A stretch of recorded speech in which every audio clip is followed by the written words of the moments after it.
Amém. O tema desse sermão é prioridade que abençoa o todo. Mateus capítulo 6, do versículo 25 ao 33. Esse texto que nós vamos ler está num contexto que é o contexto do Sermão do Monte, essencial para qualquer discípulo de Jesus. Se você ainda não leu, se você não meditou ainda no Sermão do Monte, você está começando a caminhada cristã, faça isso. Você precisa meditar nisso. Portanto, eu lhes digo, não se preocupem com a sua própria vida quanto ao que comer ou beber, nem com seu próprio corpo quanto ao que vestir. Não é a vida mais importante que a comida e o corpo mais importante que a roupa?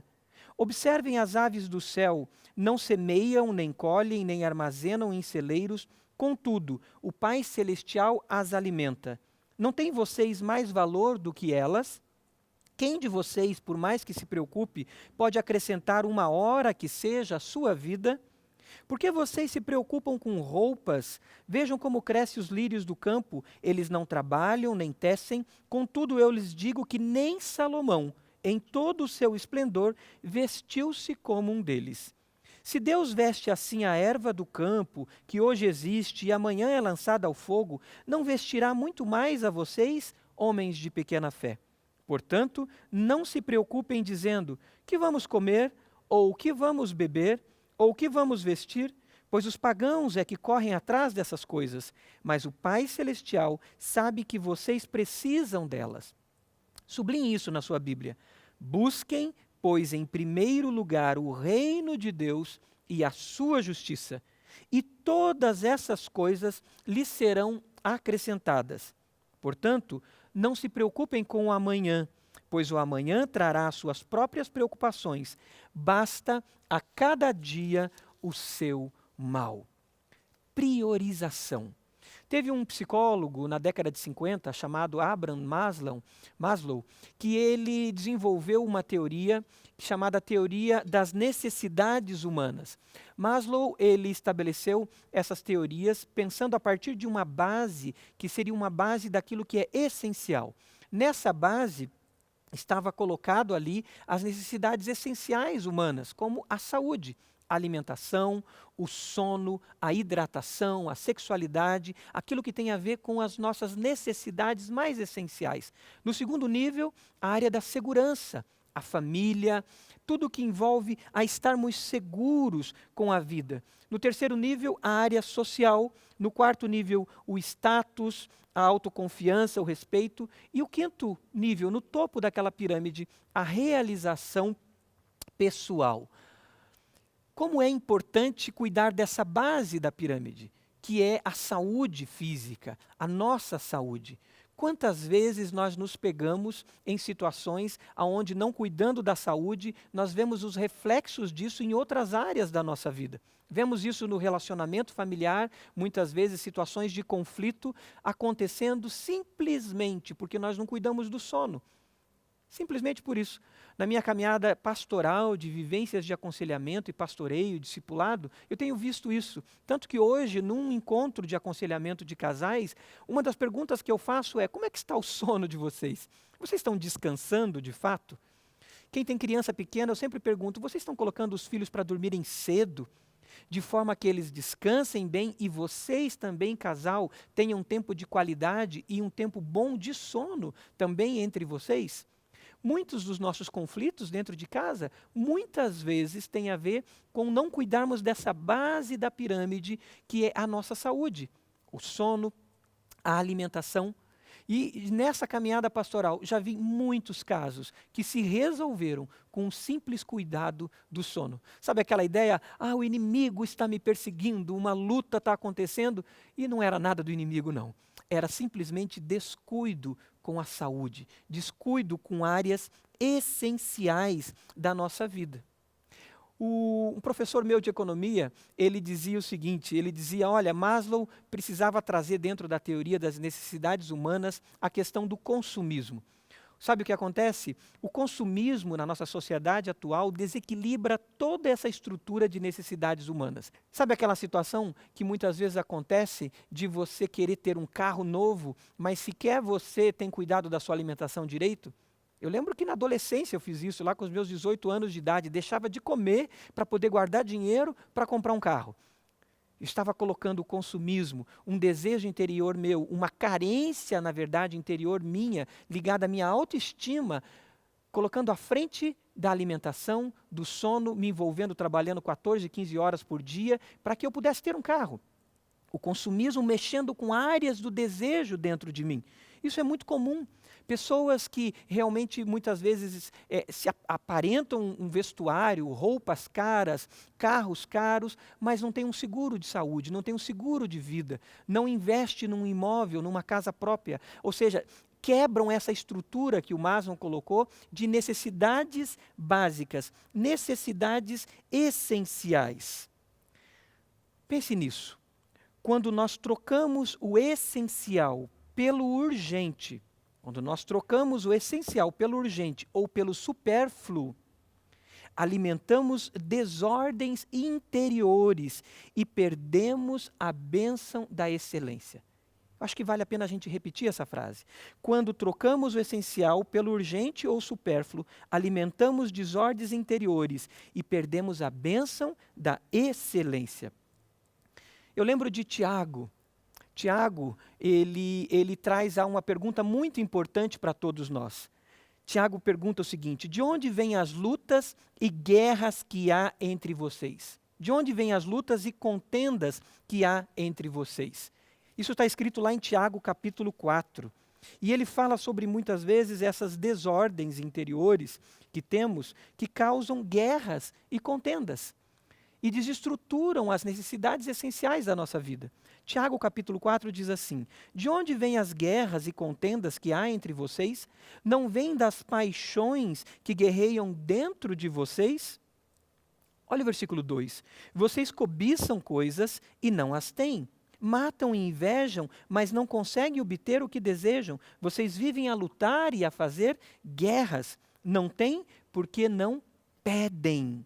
E quando pedem, não recebem, pois pedem por motivos errados, para gastar em seus prazeres. Vocês não sabem que a amizade com o mundo é inimizade com Deus? Tiago nos chama a atenção a olhar para dentro de nós e a ver aquilo que está dentro de nós que muitas vezes está provocando desejos enganosos, está provocando desordens e fazendo a gente correr atrás daquilo que não é essencial. E correndo atrás daquilo que não é essencial, nós entramos em guerras, em contendas. Paixões que guerreiam dentro de vocês, diz a palavra de Deus. Inversão das prioridades. Correndo atrás dessas paixões. Eu fico sem comer, eu corro atrás da satisfação momentânea, um prazer momentâneo. Sabe aquela coisa das crianças? Talvez você que tenha filhos pequenos veja isso. A criança quer brincar, ela quer ficar lá fora com os amigos, ela esquece de comer, ela esquece de se alimentar, ela volta irritada, ela volta cheia de situações conflituosas. Nós, adultos, muitas vezes fazemos isso. Viciamos no trabalho, viciamos naquela meta, viciamos no sucesso e causamos desordens dentro de nós. Tiago ainda diz, vocês cobiçam coisas. Sabe aquilo de comprar o que a gente não precisa? Fazer o que não é necessário que a gente faça? Ficar preso a ideologias, preso a partidos, a pessoas, a coisas, e isso mexe com o nosso interior e a gente cria desordem, permite desordens dentro de nós? Ou mesmo a autossuficiência. O Tiago diz, vocês não pedem. Não pedem. Por quê? Porque confiam em si mesmos, na sua autossuficiência. E depois o apóstolo ainda diz, pedem, mas quando pedem, pedem de maneira errada. Porque pedem para o seu próprio prazer. A satisfação só do nosso ego, do nosso individualismo. Emoções doentes dentro de nós. Faz com que, mesmo que eu tenha todos os recursos, mesmo que eu tenha todos os bens, eu nunca vou me satisfazer, porque a minha vida entrou em desordem, em desequilíbrio. Desequilíbrio. Problemas que nos seguem. Não basta eu ter o recurso. Eu lembro de Lucas 12, versículo 15 em diante. Lucas 12 é o texto paralelo a Mateus 6, Você pode ler e meditar melhor nele depois, mas o Lucas 12, do versículo 16 em diante, Jesus diz: então Jesus contou uma parábola para eles. Na terra havia um homem rico que produziu muito. Ele pensou consigo mesmo: o que vou fazer? Não tenho onde armazenar tantas riquezas que eu conquistei. Então o homem disse: já sei o que vou fazer. Vou derrubar os meus celeiros e construir outros maiores. E ali guardarei toda a minha safra e todos os meus bens. E direi a mim mesmo: você tem grande quantidade de bens, armazenados para muitos anos. Descanse, coma, alegre-se, beba, curta a vida. Contudo, Deus disse ao homem: insensato, esta mesma noite a sua vida lhe será exigida. Então quem ficará com o que você preparou? Assim acontece com aquele que guarda para si riquezas, mas não é rico para com Deus. Nós precisamos ter clareza do que de fato é essencial. E esse texto que nós lemos de Mateus 6 nos chama para aquilo que é vital, aquilo que é essencial. E o versículo 33 nos mostra o que é essencial. O versículo 33 diz: busquem, pois, em primeiro lugar, o reino de Deus. O reino de Deus como primícia. É como lançar uma pedra num lago. Você lança aquela pedra, quando você olha uma pedra lançada no lago, você vê que ela produz ondas. Essas ondas vão levando até a borda do lago o reflexo daquela pedra que foi lançada no meio do lago. Quando a gente escolhe o reino como primícia, nós lançamos uma pedra de bênção. Nós lançamos uma pedra sobre aquilo que é essencial. Assim, quando nós cuidamos da nossa saúde. Quando cuidamos da saúde, nós lançamos uma pedra sobre o que é essencial, automaticamente isso vai abençoar todo o restante da nossa vida. O reino vem antes disso tudo. Nessa pirâmide que o Maslow construiu, agora tem uma base que é essencial acima da fome, acima da roupa, acima da segurança. Essa base é o reino de Deus como primazia. E eu agora estou usando uma palavra que é a palavra primícia. Porque aquilo que vem primeiro, não simplesmente em ordem, mas aquilo que vem primeiro no sentido de qualidade, aquilo que vem primeiro como no sentido de vital, essencial para que eu possa ser abençoado, para que eu possa ter o todo da minha vida abençoado. Romanos capítulo 12, não vos conformeis com esse século, mas transformai-vos pela renovação da vossa mente. Quando nós colocamos o reino de Deus em primeiro lugar como primazia, nós estamos agora dizendo: na minha mente, no meu corpo, nas minhas atitudes, em tudo que penso, em tudo que faço, em tudo que falo, o reino vem primeiro. Eu quero que tudo seja transformado. E Romanos 12, 2 diz: para que experimenteis a boa, perfeita, agradável vontade de Deus. Agora, como nós podemos fazer isso? Como ter então essa mente do Rei, a mente de Cristo, a mente do Senhor Jesus? A palavra de Deus lá em Romanos 12, que nós acabamos de ler, diz no versículo 1 de Romanos 12, que nós devemos nos oferecer como sacrifício vivo a Deus. Sacrifício vivo, santo e agradável a Deus. Uma entrega de vida, a nossa vida como um culto ao Senhor, uma entrega, uma primícia sendo entregue ao Senhor. E tem um outro texto que é muito importante também lembrar, 2 Coríntios capítulo 10, versículo 4 de 2 Coríntios 10 diz: as armas com as quais lutamos não são humanas, ao contrário, são poderosas em Deus para destruir fortalezas. Destruímos argumentos e toda pretensão que se levanta contra o conhecimento de Deus, a essa mente de Cristo, e levamos cativo todo pensamento para torná-lo obediente a Cristo. Sabe como nós levamos cativo todo pensamento para que ele se torne obediente a Cristo? Primeira coisa prática que eu queria que você anotasse é na sua agenda o reino ter prioridade. E eu queria falar dentro disso, então, de algo bem prático, para que você coloque em prática já a partir de hoje. A primeira coisa é um culto individual. Nós precisamos separar na nossa agenda um tempo para cultuar a Deus sozinhos, um tempo a sós com Deus. Aquilo que Jesus ensinou, quando você for orar, entra no teu quarto, em secreto busque ao Senhor. precisamos de um culto individual ao Senhor, ofertando ao Senhor esse culto individual como primícia, como o melhor, um tempo de qualidade, uma oferta de sacrifício vivo ao Senhor.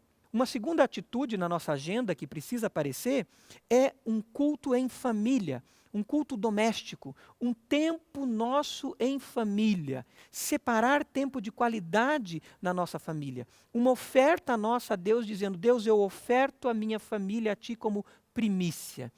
Eu tenho procurado fazer isso com os meus filhos, eu, a minha esposa e os meus filhos, antes de colocar as crianças para dormir. Às vezes, quem está mais perto de mim, o pessoal da Rede Laranja, já deve ter percebido isso, o pessoal da Escola Bíblica, que às vezes eu marco reunião para as 9 da noite. Sabe por quê? Porque 8h15, 8h20, 8h30 eu tenho o meu culto doméstico que eu priorizo com a minha família. E nesse culto doméstico, nesse culto do lar, nós ali conversamos, o Samuel faz a devocional dele dos Guardiões do Reino, a Sofia faz a devocional dela ali do Ministério Infantil, o material que é enviado para casa, e a gente ora junto. E investimos ali 20, 30 minutos juntos. Eu mexi na minha agenda, porque eu quero priorizar esse tempo de primícia, lançando uma pedra no lago dentro da minha casa. Mas também nós precisamos do nosso culto da igreja. A igreja de Jesus se reúne em culto. Que bom que talvez, se você está participando desse culto nesse domingo, você fez isso. Talvez ontem à noite você deixou de assistir uma série que você estava assistindo na TV, você foi dormir mais cedo, você levantou mais cedo hoje para você participar desse culto. Mesmo agora online, se reunir num culto coletivo, você está lançando uma pedra no lago e dizendo: Senhor, eu consagro como primícia um dia ao Senhor. É tudo seu. E eu peço, Senhor, que isso reverbere por toda a semana, em tudo que vai acontecer durante a minha semana. Nós consagramos isso ao Senhor. Consagramos a nossa agenda ao Senhor. Isso é confiar em Deus. Sabe por quê? Porque Deus trabalha no turno da noite. Se você separou esse dia, um domingo, para estar na presença de Deus com a sua família, para orar mais, para se dedicar mais ao Senhor, saiba que Deus está trabalhando ao seu favor. Saiba que você precisa descansar o seu corpo, a sua mente, cuidar da sua saúde, porque Deus está trabalhando ao seu favor. Por que correr atrás? É como correr atrás do vento. Observe as aves, observe os lírios do campo. O Senhor cuida deles e Ele não vai cuidar de você, então pare, respire e descanse. Confia no Senhor. É tempo de confiarmos nele, é tempo de descansarmos nele. Mas tem uma outra área da nossa vida que mostra muito do que somos, que nós temos que levar também cativa. Temos que realmente prendê-la e levá-la para que a nossa mente seja a mente do Rei, a mente de Jesus, a mente de Cristo, tendo o reino de Deus e a sua justiça em primeiro lugar. É a área das finanças. O reino de Deus precisa ser primícia nas nossas finanças. E esse texto que nós lemos de Mateus 6, ele fala num contexto de riquezas. Se você ler o versículo 19 em diante, o versículo 19 está falando: não acumulem para vocês tesouros na terra, onde a traça e a ferrugem destroem, e onde os ladrões arrombam e furtam. Para quê? Eles vão passar. Esses tesouros da terra passam, mas o versículo 20 diz: acumulem para vocês tesouros nos céus, onde a traça e a ferrugem não destrói, e onde os ladrões não arrombam e nem furtam, pois onde estiver o seu tesouro, ali estará o seu coração. O que é tesouro para você? O que é tesouro para mim? A minha família é um tesouro que eu quero realmente cuidar dele? O reino de Deus está sendo manifestado na minha família, na minha vida, na minha individualidade, no meu relacionamento com a minha igreja? O que é tesouro para mim? É acumular dinheiro, é acumular bens, é acumular as viagens e os meus prazeres individualistas? Ou o tesouro para mim é muito mais que isso? É o reino de Deus se expandindo, abençoando a minha vida, a vida da minha família e a vida do necessitado e a vida daquele que precisa de salvação por meio de Jesus? É muito importante que a gente entenda o que é tesouro, Pois o que é tesouro e aonde estão os nossos tesouros, ali estará o nosso coração. Você sabia que existe mais de 2.000 versículos na Bíblia falando sobre riquezas? E que existe mais de 3.000 versículos que engloba esses 2.000 versículos, e o contexto desses 3.000 versículos, eles falam de riquezas, mas eles falam de riquezas para a gente abençoar outras vidas? Cuidar do órfão, da viúva e do estrangeiro? Primazia na generosidade. O reino de Deus precisa ser essa primazia. Aí nós vamos mudar os nossos padrões comparativos. Em vez de eu me comparar olhando a pessoa que trocou de carro, olhando a pessoa que trocou de casa, olhando a roupa do outro e viver esse consumismo que me escraviza pelos padrões comparativos, eu vou seguir o que Jesus ensinou aqui em Mateus 6. Eu vou dizer e vou viver o que Jesus ensinou. O meu padrão comparativo não são as coisas, mas está na simplicidade da criação. Quando Jesus diz, observem as aves do céu.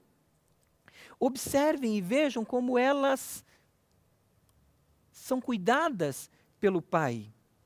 Observe como eu cuido delas. Jesus mostra um padrão comparativo que é o da simplicidade. E aí a gente não vai gerar no nosso coração buracos que não conseguem ser supridos por nada.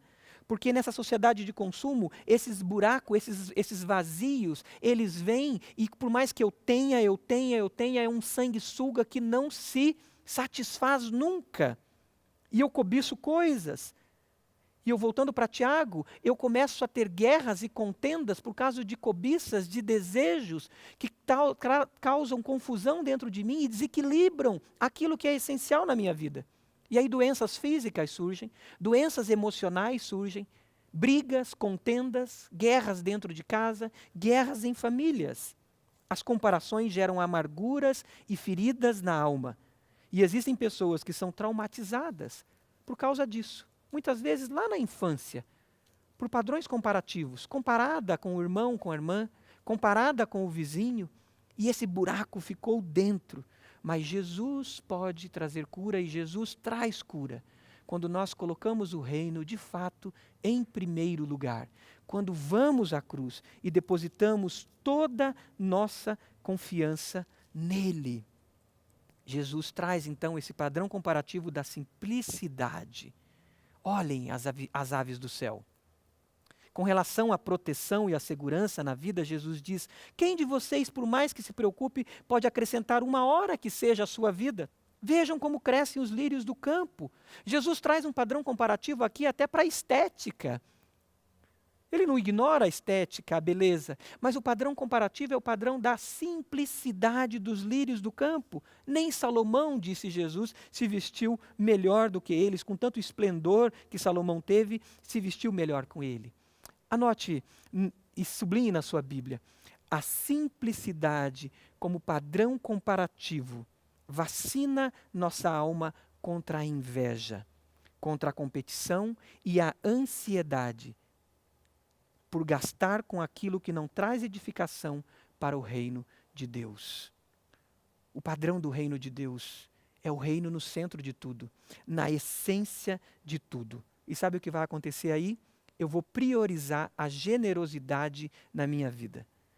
A generosidade nos meus dízimos como primícia. Os dízimos serão separados, não como um legalismo, mas como primícia, como entrega daquilo que é do Senhor, dizendo, Senhor, eu te devolvo o que é seu. Então, Senhor, que tudo que eu tenho pertence a Ti, tem a bênção do Senhor. Generosidade na família. Muitas vezes nas suas famílias têm necessitados e esquecemos deles. Precisamos ser generosos na família. 1 Timóteo 5,8, o texto nos revela isso com clareza, sobre a necessidade de sermos generosos na família. 1 Timóteo 5,8 diz, se alguém não cuida dos seus parentes, e especialmente dos da sua própria família, negou a fé, e é pior que um descrente. Generosidade na família de fé. Gálatas 6,10 fala sobre cuidados domésticos da fé. Generosidade com o necessitado. O mesmo texto de Malaquias, que fala sobre dízimo, Malaquias 3, 5, dizendo: o Senhor virá trazendo juízo. Sem demora ele trará juízo sobre aqueles que exploram os seus trabalhadores, sobre aqueles que oprimem os órfãos e as viúvas e privam os estrangeiros dos seus direitos, e não têm respeito sobre mim, diz o Senhor. Precisamos, então, oferecer como primícia as nossas finanças também ao Senhor. A nossa agenda é do Senhor, e nela tem que aparecer o reino de Deus como prioridade. No nosso culto individual, no nosso culto doméstico, no nosso culto com a igreja do Senhor, na nossa vida financeira, precisamos que apareça como primícia os nossos dízimos e a nossa generosidade, abençoando a nossa família, os domésticos da fé, a igreja do Senhor, e o órfão, o necessitado, o carente, o estrangeiro, aquele que precisa, o refugiado, aquele que precisa do nosso cuidado. Você tem consagrado tudo isso ao Senhor? O reino de Deus é primazia na sua vida? Nós precisamos de companheiros de fé. Nós precisamos de irmãos em Cristo para nos ajudar a, de fato, colocar o reino como primícia. Você tem feito isso? Eu já muitas vezes disse para amigos meus, companheiros de caminhada, dizendo: me ajuda a lembrar que eu tenho que fazer devocional, porque eu estou esquecendo. Os meus companheiros de vida discipular sempre dizem: Marcos, como é que está a sua vida devocional, o seu tempo a sós com Deus? Os meus companheiros de vida discipular dizem: Marcos, como é que está o seu culto doméstico? E eu digo para eles: sejam meus treinadores, me ajude a ser um bom atleta de Cristo, me ajude a ser um bom discípulo de Jesus. E eles me cobram. E eu faço isso com outros. Coloque pessoas do seu lado que treinam você para que você seja melhor, tendo o reino como primazia. Permita que pessoas te perguntem, sim, até sobre os dízimos, sobre a sua generosidade, para que de fato você tenha o reino como primazia. Eu quero que você veja um vídeo agora. E depois desse vídeo, eu quero orar com você, para que de fato o reino de Deus seja primícia e primazia em nossas vidas.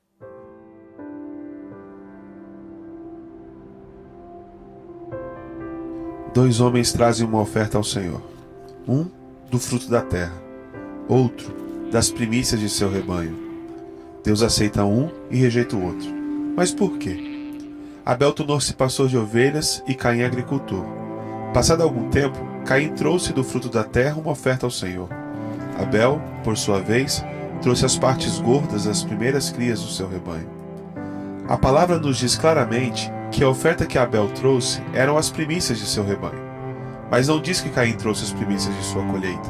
Diz simplesmente: passado algum tempo, Caim trouxe do fruto da terra uma oferta ao Senhor.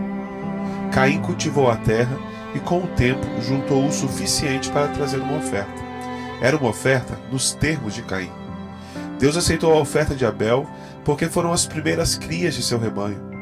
A oferta de Caim foi rejeitada porque não eram as primeiras colheitas. Dar a Deus as primícias requer fé. Quando nasce o primeiro cordeiro de um rebanho, não é possível saber quantos mais cordeiros aquele rebanho irá produzir.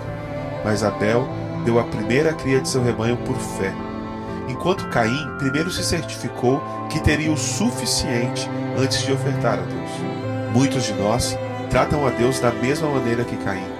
Nos certificamos que temos dinheiro suficiente para depois ver se existe alguma sobra para dar a Deus. Quando ofertamos das sobras, Deus não pode aceitar nossa oferta, porque não são nossas primícias. Outras histórias enfatizam essa verdade. Quando da queda de Jericó, o Senhor deu instruções muito claras que os israelitas não deveriam reter nenhum dos despojos da guerra. Tudo aquilo era dele, declarou o Senhor. Jericó pertencia ao Senhor porque era a primeira cidade conquistada na terra prometida. Era a primícia. Deus reteve sua bênção de Israel porque um homem tomou dos despojos da guerra para ele. As primícias pertencem a Deus, somente a Deus. Existia muito mais em jogo do que dinheiro quando Abraão ofereceu seu primeiro filho, Isaque. Quando Deus pediu Isaque, Abraão não esperou ter outros 10 filhos antes de ofertar. Abraão deu o primeiro quando Isaque ainda era o único que tinha.